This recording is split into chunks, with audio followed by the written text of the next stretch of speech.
One starry night. Have you ever tried to count all the stars in the sky? Many years after the time of Noah, there was a man named Abram. Abram was a good man. He lived with his wife Sarai in the land of Haran, but he had no children. One day, God came to Abram and he said to him, Abram, I want you to pack up all your things and leave your home.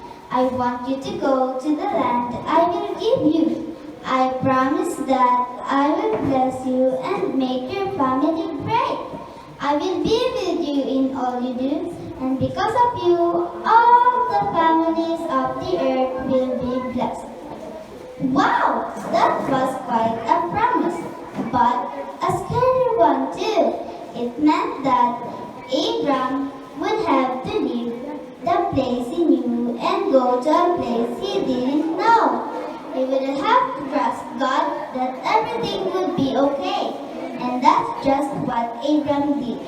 He took his wife Sarai and his nephew Lot. They packed up everything they owned in the land of Haran and moved to the land of Canaan. That was the land that God going to lead him to. And then many years later, Abram was resting in his tent after a hard day's work. It was a night like any other night until God appeared. This must have been a bit of surprise and maybe more than a little bit scary. But God said to Abram, do not be afraid, I am your defender. I promise that I will give you a great reward. Abram said, what kind of reward? I don't even have any children. And God took Abram out beneath the starry sky. Look up at the stars in the sky, said God. You will have a son, he will have children, and his children will have children. And they will have more children, and one day they will be as many as the stars in the sky.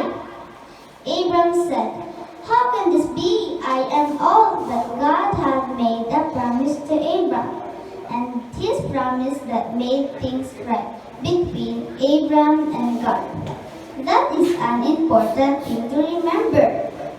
Before God even started to make the world, He had a plan. His plan is for us to know how good He is and how much He loves us.